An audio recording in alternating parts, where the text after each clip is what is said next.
এ বাবা, ঘটক মশাই, আপনি কেমন মেয়েদের ফটো দেখাচ্ছেন? ইস, এই ছোট ছোট বিচ্ছিরি জামা কাপড় পরা মেয়েগুলোর ফটো এনেছেন কেন? এই মেয়েগুলোকে দেখেই বোঝা যাচ্ছে এদের চরিত্র একদমই ভালো নয়। এরা কোনো শিক্ষা দীক্ষা পায়নি, এদের পরিবারের লোকেরাও ভালো নয়। আমি তো আপনাকে বলেছিলাম আমার 2 ছেলের জন্য আমার একদম 2জন সংস্কারী মেয়ে লাগবে। ওহো, ক্ষমা করবেন, ভুল ফটো আপনার কাছে চলে গেছে। এই যে দেখুন না, এখানে অনেক ভালো ভালো পরিবারের সংস্কারী মেয়েদের ফটো আছে। এটা কিন্তু শাড়ি চুড়িদার ছাড়া অন্য কোনো পোশাকই পরে না, বুঝেছেন? এই বলে ঘটক মশাই আরো বেশ কিছু শাড়ি পরা মেয়েদের ফটো দেখায়। তাদের মধ্যে থেকে রাধিকা দেবী 2জন মেয়েকে খুবই পছন্দ করে। এই তো, এই 2জন মেয়েকে দেখে বোঝাই যাচ্ছে এরা একেবারে লক্ষ্মী মেয়ে। কি সুন্দর শাড়ি পরে আছে, তার উপর আবার মাথায় ঘোমটা দিয়েছে। এরা নিশ্চয়ই ভালো পরিবারের মেয়ে, সেই জন্যই তো এত ভালো পোশাক আশাক পরে। আপনি এই 2 মেয়ের পরিবারের সঙ্গে কথা বলুন। ঘটক মশাই রাধিকা দেবীর কথা মতো চলতে শুরু করে, কিন্তু রাধিকা দেবীর বড় ছেলে অজয় মায়ের পছন্দ করা মেয়েকে বিয়ে করতে রাজি হলেও তার ছোট ছেলে বিজয় কিছুতেই মায়ের পছন্দ করা মেয়ের সাথে বিয়ে করতে চায় না, কারণ অজয় আগে থেকে রিঙ্কি নামের এক মেয়েকে পছন্দ করে। তুই কোন মেয়েকে পছন্দ করেছিস, আগে আমি সেই মেয়েকে দেখব। ওই মেয়েকে আমার পছন্দ হলে তবেই আমি ওর সাথে তোর বিয়ে দেব। হ্যাঁ নিশ্চয়ই মা, এই দেখো রিঙ্কির ফটো। রিঙ্কি খুবই ভালো মেয়ে, ওর ব্যবহারও খুব ভালো। এই বলে বিজয় তার মাকে রিঙ্কির ফটো দেখায়, কিন্তু রিঙ্কির ফটো দেখে রাধিকা দেবী ভীষণ পরিমাণে রেগে যায়, কারণ সেই ফটোতে রিঙ্কি এক ধরনের ওয়েস্টার্ন মডার্ন পোশাক পরে থাকে। আসলে রিঙ্কি মডার্ন চাকুরিরতা মেয়ে ছিল, আর সে সবসময় মডার্ন পোশাক আশাক পরতেই পছন্দ করত। ছি, এই মেয়ে তো ভীষণ নির্লজ্জ, কি বাজে পোশাক পরেছে।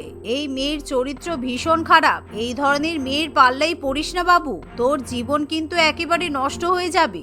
এই মেয়েকে বিয়ে করলে তোর সাথে 2 দিনও সংসার করবে না, তোকে ছেড়ে পালিয়ে যাবে। তুই আমার পছন্দ করা মেয়েকে বিয়ে কর, সারা জীবন সুখে থাকবি। তুমি কারো পোশাক দেখে কারো চরিত্র বিচার করতে পারো না মা। হতে পারে রিঙ্কি এই ধরনের মডার্ন পোশাক পরে, কিন্তু রিঙ্কি খুবই ভালো মেয়ে, আর রিঙ্কি খুবই সৎ, দয়ালু, ভালো মনের মানুষ। তুমি যখন ওকে সামনে থেকে দেখবে তখন ঠিকই বুঝতে পারবে। এভাবে বিজয় তার মায়ের কোনো কথা শুনতে রাজি হয় না। দেখতে দেখতে কিছুদিনের মধ্যে রাধিকা দেবী তার পছন্দ করা মেয়ে সুকন্যার সঙ্গে বড় ছেলে অজয়ের বিয়ে দেয়। বিয়ের পরের দিন থেকে সুকন্যা সবসময় বাড়িতে শাড়ি পরেই ঘুরে বেড়ায় এবং মাথায় ঘোমটা দেয়, যা দেখে রাধিকা দেবীর গর্বে বুকটা একেবারে ফুলে ওঠে। অন্যদিকে 2-1 দিনের মধ্যেই বিজয় তার পরিবারকে না জানিয়ে রিঙ্কিকে বিয়ে করে বাড়িতে নিয়ে আসে। শেষ পর্যন্ত তুই এই নির্লজ্জ মেয়েটাকে আমার বাড়িতে তুলেই আনলি। জানি না এই মেয়েটাকে তোর কিভাবে পছন্দ হলো। বিয়ের দিন অন্তত একটা শাড়ি পরে শ্বশুর বাড়িতে আসতে হয় সেটাও জানি না, কেমন ব্যাটা ছেলেদের মতো জিন্স টপ পরে চলে এসেছে। এই চরিত্রহীন মেয়েকে আমি কিছুতেই আমার বৌমা বলে মেনে নিতে পারবো না। এমন কথা শুনে রিঙ্কির খুব খারাপ লাগে, কিন্তু রিঙ্কি তখনকার মতো একেবারে চুপ করেই থাকে। পরের দিন সকালবেলা ঘুম থেকে উঠে সুকন্যা স্নান করে খুব সুন্দর একটা শাড়ি পরে রান্নাঘরে চলে যায়। অন্যদিকে রিঙ্কিও ঘুম থেকে উঠে হালকা পাতলা খোলামেলা পোশাক আশাক পরে রান্নাঘরে রান্না করতে যায়। কিছুক্ষণ বাদে সুকন্যা এবং রিঙ্কি দুজনেই তাদের রান্না করা খাবার দাবার টেবিলে পরিবেশন করে, কিন্তু সুকন্যার রান্না করা খাবারের স্বাদ একদমই ভালো হয় না। অন্যদিকে রিঙ্কি খুব ভালো রান্না বান্না করে। বড় বৌমা, এই মটরের ঘুগনিটা খুব ভালো খেতে হয়েছে। মনে হচ্ছে আমি আজকে 2টোর জায়গায় 6টা লুচি খেয়ে ফেলবো। লুচিগুলো একেবারে ফুলকো ফুলকো হয়েছে। আর এই পোড়া রুটিগুলো কে বানিয়েছে? সরাও আমার সামনে থেকে। কিন্তু মা, এই মটরের ঘুগনি তো আমি রান্না করিনি, আমি তো আলুর দম আর রুটি বানিয়েছি। আপনি আলুর দম রুটি খেয়ে বলুন কেমন হয়েছে। লুচি আলুর দম তো আপনার ছোট বৌমা রান্না করেছে।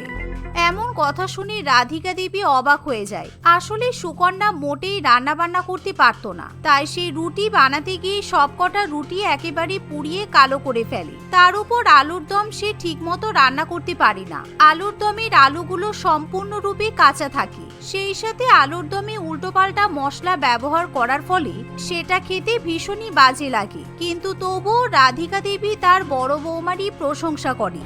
বাহ, আলুর দমটা তো একেবারে সেরা হয়েছে, দুর্দান্ত স্বাদ হয়েছে, দুর্দান্ত। রুটিগুলো পুড়ে গেলেও খেতে কিন্তু দারুণ লাগছে। আমার বৌমা রান্না করেছে বলে কথা। রাধিকা দেবীর কথা শুনে বাড়ির অন্যান্য সদস্যরা মুচকে মুচকে হাসতে থাকে, কারণ তারা রাধিকা দেবীর মিথ্যা কথা খুব ভালো মতোই ধরতে পারে। তবে বাকিরা একদমই সুকন্যার রান্না করা রুটি তরকারি স্পর্শ পর্যন্ত করতে পারে না। এমন সময় মনোহরবাবু কানে কানে রাধিকা দেবীকে বলে, গিন্নি, কষ্ট করে এরকম কাঁচা আলুর দম আর পোড়া রুটি খেও না, ছোট বৌমার হাতে রান্না করা লুচি ঘুগনি খাও। ছোট বৌমা মডার্ন জামা কাপড় পরলেও রান্না বান্না কিন্তু দারুণ করে, আর তোমার বড় বৌমা শুধুমাত্র শাড়ি আর জামা কাপড়ই পরতে জানে, কাজকর্মের নামে একেবারে অকর্মার ঢেকি, বুঝেছো? তুমি চুপ করে খাও। আমার বড় বৌমার নামে একদম উল্টো পাল্টা কথা বলবে না। তোমাদের ভালো না লাগলেও আমার এই রুটি আলুর দম খেতে খুব ভালো লাগছে। শুনছো বড় বৌমা, তুমি আজকে যতগুলো রুটি আর আলুর দম রান্না করেছো সব নিয়ে এসো, আমার খুব ভালো লেগেছে, আমি সব খেয়ে নেব। এভাবেই রাধিকা দেবী জেদের বসে সুকন্যার রান্না করা সমস্ত কাঁচা আলুর দম এবং পোড়া রুটি খেয়ে নেয়। কিন্তু সেগুলো খাওয়ার পর রাধিকা দেবী সারাদিন আর অন্য কোনো খাবার খেতে পারে না, কারণ তার পেটে ভীষণই ব্যথা করে। এভাবেই দেখতে দেখতে আরো কিছুদিন কেটে যায়। এরই মধ্যে রিঙ্কির অফিসের ছুটি শেষ হয়ে যায়, তাই সে একদিন অফিসে যাওয়ার জন্য পোশাক আশাক পরে তৈরি হয়। কিন্তু তাকে দেখে তার শাশুড়ি মা খুব রেগে যায়। ও, এখন তাহলে তোর বউ তোর মতো শার্ট প্যান্ট পরে গলায় টাই ঝুলিয়ে অফিস করতে যাবে কেন? তোর বউয়ের ঘরে বসে সংসার করতে খুব অসুবিধা হচ্ছে বুঝি? মা, রিঙ্কি একটা মাল্টিন্যাশনাল কোম্পানিতে চাকরি করে, ও কিন্তু অনেক টাকা স্যালারি পায়, আমার চেয়েও অনেক বেশি। তোর বউ কিভাবে টাকা ইনকাম করে নিয়ে আসছে সেটা কি তুই দেখতে পাচ্ছিস?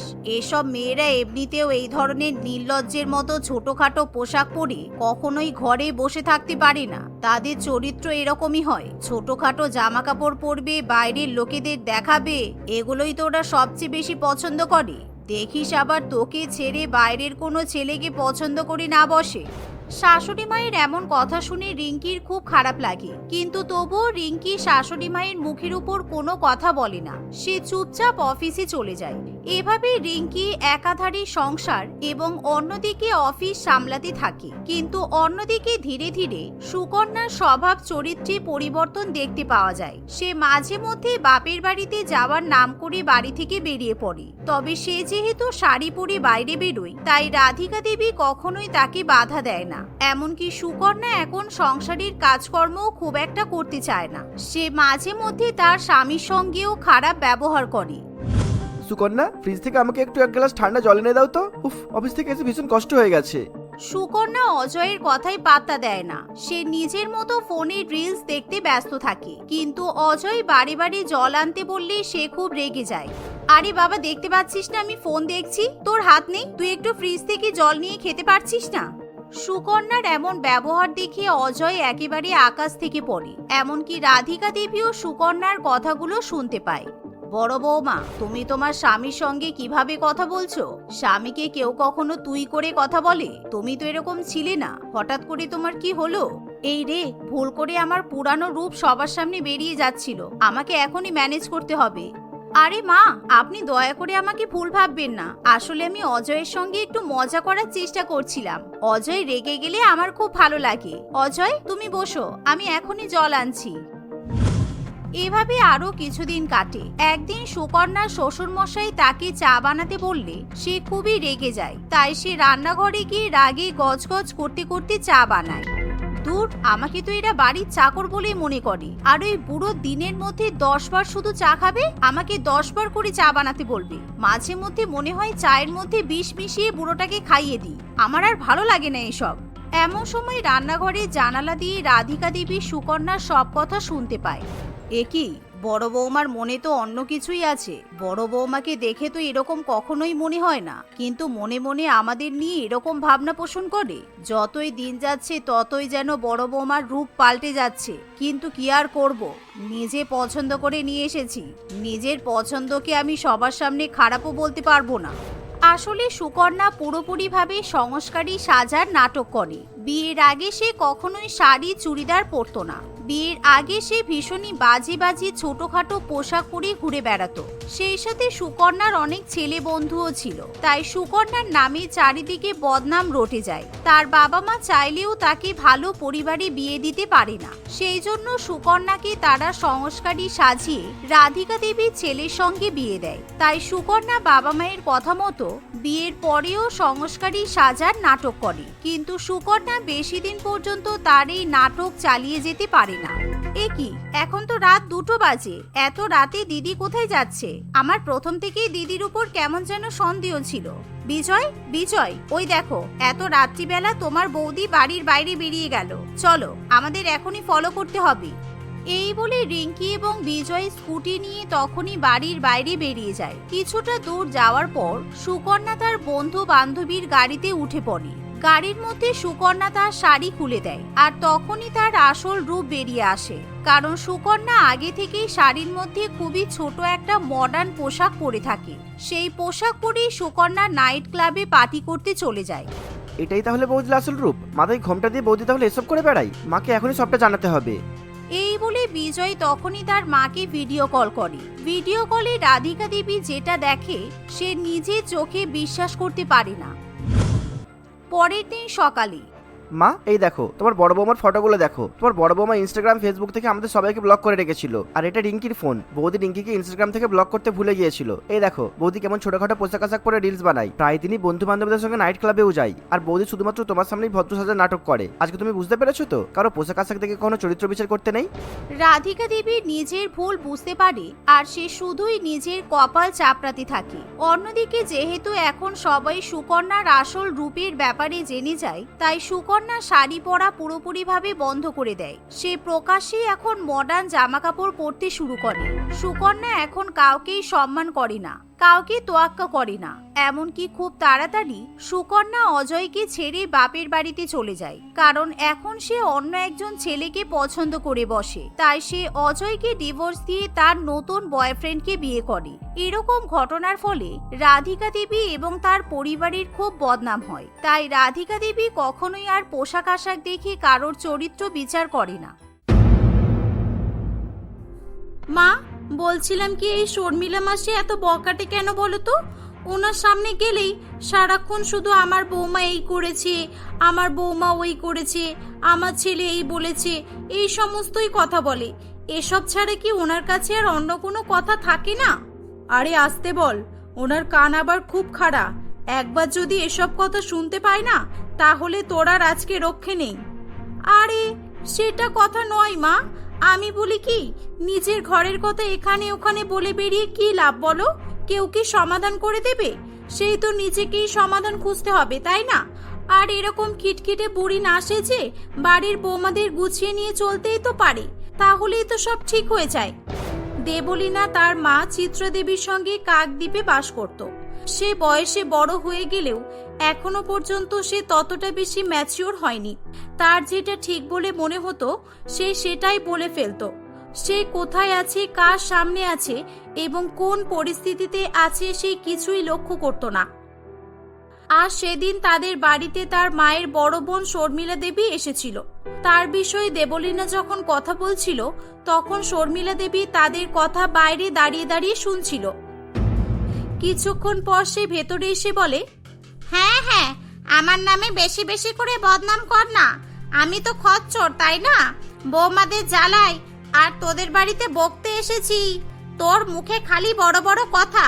দেখবো দেখবো তোর কোন জায়গায় বিয়ে হয়, আর তোর শাশুড়ি তোকে কতটা মাথায় তুলে রাখে। আমার কিন্তু সবকিছুই মনে থাকে। শাশুড়ি মাথায় না তুলুক, আমি তো শাশুড়ি মাকে মাথায় তুলতে পারবো। তাহলেই তো সব ঠিক হয়ে যায়। আর আপনি তাকে ভালো না বাসলে সে আপনাকে কিভাবে ভালোবাসবে? দিদি, তুমি ওকে ক্ষমা করে দাও। ওর কথাই কিছু মনে করো না। ও একটু এরকমই, কোথায় কি বলতে হয় এখনো জানে না। তা জানবে কি করে? ওর মতো মোটা বুদ্ধির মেয়েদের জন্যই তো সব সংসারে ঝগড়া হয়।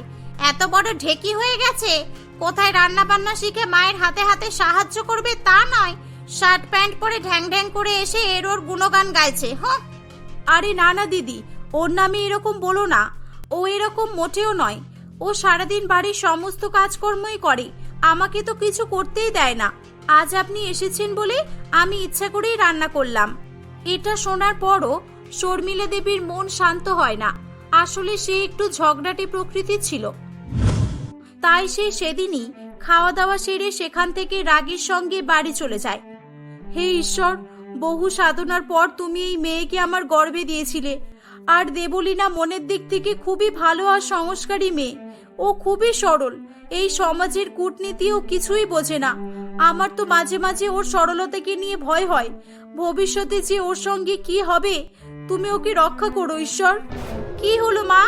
যেই থেকে তোমার দিদি চলে গেছে সেই থেকেই দেখছি তোমার যেন কেমন মন মরা। কি হয়েছে একটু বলো তো। না রে, তেমন কিছুই হয়নি। আমি শুধু তোর ভবিষ্যৎকে নিয়েই ভাবি। তুই এত সাদাসিধে সরল হলে সবাইকে নিয়ে চলবি কিভাবে বলতো? কেন মা, কেন চলতে পারবো না? তুমি আমার মা, তুমি আমাকে যেভাবে বোঝো, আমার শাশুড়ি মা আর আমার স্বামীও যেন আমাকে সেভাবেই বোঝে, এটাই তুমি আশীর্বাদ করো। আর মা, সকলেই মানুষ, তাদেরকে আমি ভালোবাসলে তারা আমাকে কেনই বা ভালোবাসবে না বলো? দেবলীনার কথাবার্তা শুনে চিত্রাদেবীর মাঝে মাঝে তাকে বুদ্ধিমান বলে মনে হতো, কিন্তু টিভি নিউজ এবং আশেপাশের বউ শাশুড়ির বিভিন্ন ঝগড়া ঝামেলা শুনে তার মন আবারও ভেঙে যেত। এভাবে বেশ কয়েকদিন কেটে যায়। চিত্রাদেবী তার মেয়ের ভালো সম্বন্ধের জন্য তার আত্মীয় স্বজনদের বলে রেখেছিল। একদিন, আরে মা, দেখো কে এসেছে, শর্মিলা মাসি এসেছে। মাসি, তুমি কেমন আছো? আর সেদিনের কথায় তুমি রেগে নেই তো? যদি রেগে থাকো তাহলে কিন্তু তোমার পা ধরে আমি কাঁদবো। আমাকে ক্ষমা না করলে ছাড়বই না, দেখবে। আরে না না, থাক মা থাক, সেদিন আমারও ভুল ছিল। আমিও রাগের মাথায় একটু বেশিই বলে ফেলেছিলাম। তুই যে এত সংস্কারী, বড়দের এত সম্মান করিস, আমি তখন বুঝতে পারিনি। মাসি, আর একটা কথা, তোমার বৌমাদের কিন্তু সবসময় দোষ থাকে না। তোমাকে নিজের দোষও স্বীকার করতে হবে, তবেই শাশুড়ি বৌমার মধ্যে ভালো সম্পর্ক তৈরি হবে। তারা দুজনে কথাবার্তা বলছিল, ঠিক তখনই সেখানে চিত্রাদেবী এসে বলে, এই একটু চুপ কর, তোর মাসি তোর থেকে অনেক বেশি বোঝে। আর তোর মাসি যেটা বলছে সেটাই শোন, এটাই আদর্শ, বুঝলি? না রে চিত্রা, সব সময় যে বড়রাই ঠিক হয় তা কিন্তু নয়। দেবলীনা সেদিনও ঠিক বলেছিল, আর আজও ঠিকই বলছে। কে ওকে বোকা বলেছে বলতো? ওর মতো সংস্কারী মেয়ে পাওয়াই মুশকিল। তাই আমি ভেবেছি আমার এক বন্ধু অন্তলীনার ছেলে উমেশের সঙ্গে ওর বিয়ে দেব। আর এত ভালো সংস্কারী মেয়েকে দেওয়ার জন্য আমার সারা জীবন নাম হবে। শর্মিলা দেবীর কথা শুনে চিত্রা খুবই খুশি হয়। আর এটা তার নিজের দিদির নিয়ে আসা সম্পর্ক বলে সে একেবারে রাজি হয়ে যায়। কয়েকদিনের মধ্যেই উমেশের সঙ্গে দেবলীনার বিয়ে ঠিক হয়ে যায়। বিয়ের দিন, দিদি, আমি আমার অসহায়তার জন্য আপনাদের তেমন কিছুই দিতে পারিনি। আর এর জন্য আপনাদের যদি কিছু বলতে হয় আমাকে বলবেন, আমি কিছুই মনে করব না। আপনি প্লিজ আমার আদরের মেয়েকে কিছু বলবেন না। ও খুব সরল, এসব কথা আমরা সাধারণ ভাবলেও ও হয়তো বুঝবে না।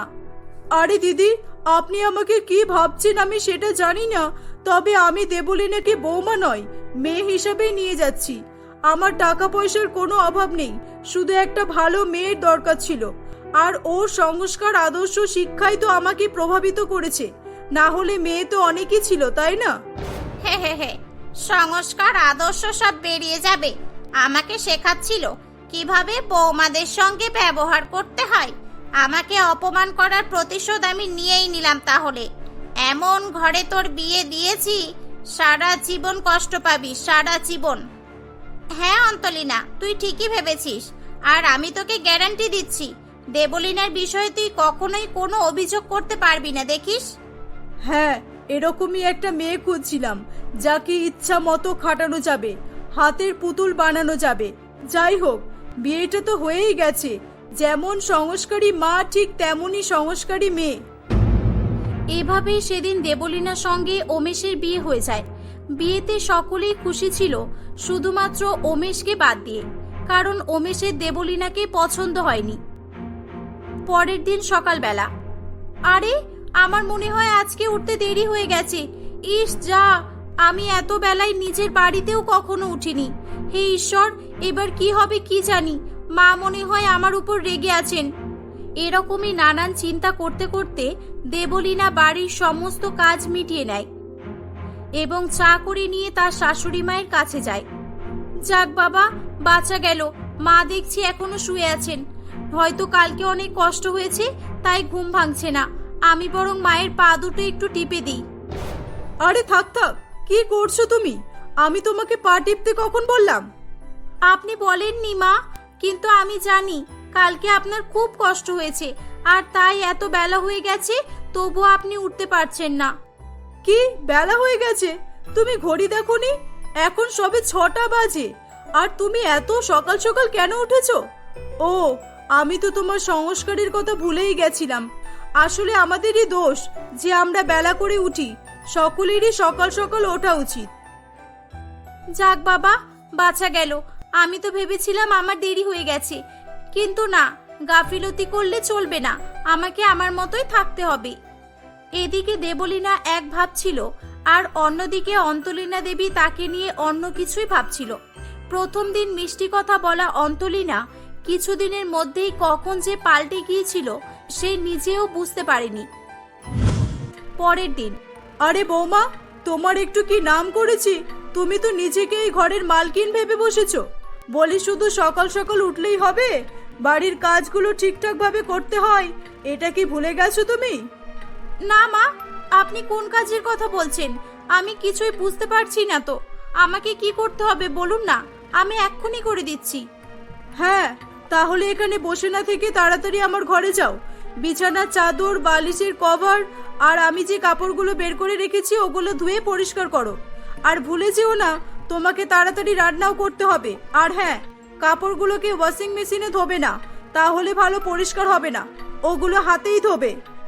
কিন্তু মা, অতগুলো কাপড় আমি হাতে কিভাবে ধোবো? অনেক সময় লেগে যাবে তো।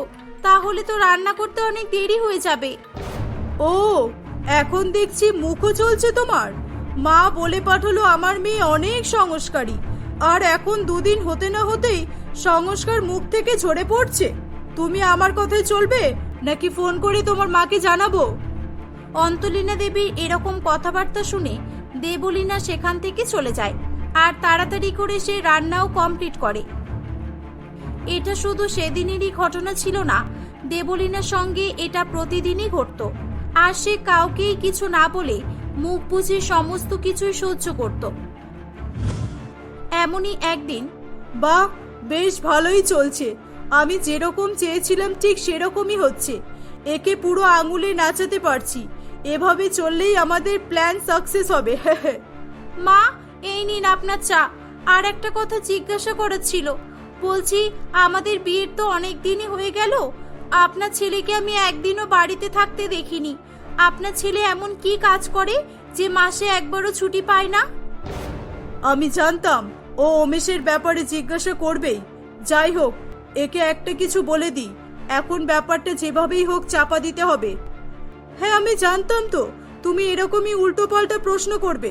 তা বলি, এই তোমার সংস্কার যে ডাইরেক্ট এসে শাশুড়ি মাকে তার ছেলে কোথায় জিজ্ঞাসা করছো? আমি কি তোমার প্রশ্নের উত্তর দিতে এখানে বসে আছি? দেবলীনা অনেক সহ্য করে এসেছিল, কিন্তু সেদিন তার আর সহ্য হচ্ছিল না। দেখুন মা, আমি আপনাকে কোনো আজে বাজে কথা তো জিজ্ঞাসা করিনি যে আপনি আমাকে এভাবে বলছেন। আমি চুপ করে থাকি তার মানে এই নয় যে আমি কিছু বলতে পারি না। আমি সরল তার মানে এই নয় যে আপনি আমার সরলতার সবসময় অসৎ ব্যবহার করবেন। আমি যা জিজ্ঞাসা করছি এবার ঠিকঠাক করে বলুন তো। কি কি বললে তুমি? তুমি আমাকে চোখ রাঙাচ্ছ?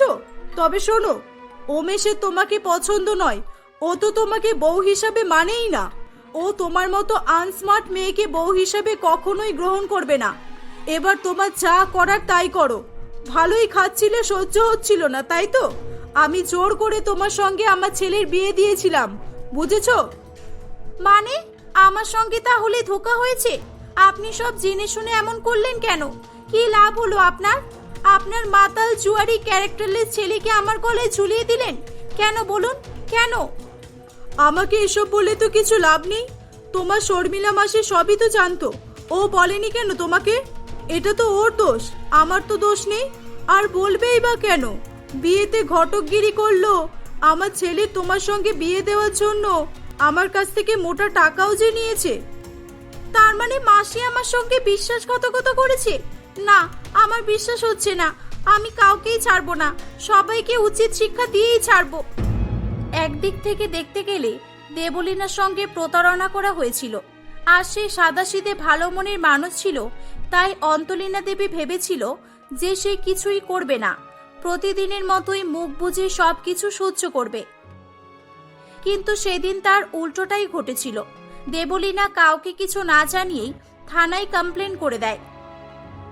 পুলিশ এসে তাদের মা ছেলেকে ধরে নিয়ে চলে যায়। শেষ পর্যন্ত পুলিশের ভয়ে উমেশ দেবলীনাকে স্ত্রী হিসাবে মেনে নিতে বাধ্য হয় এবং অন্তলীনা দেবীও তার ভুল বুঝতে পারে। সেও দেবলীনাকে তার বৌমা হিসাবে মেনে নেয়। তারপর থেকে তারা সুখে শান্তিতে বসবাস করতে থাকে।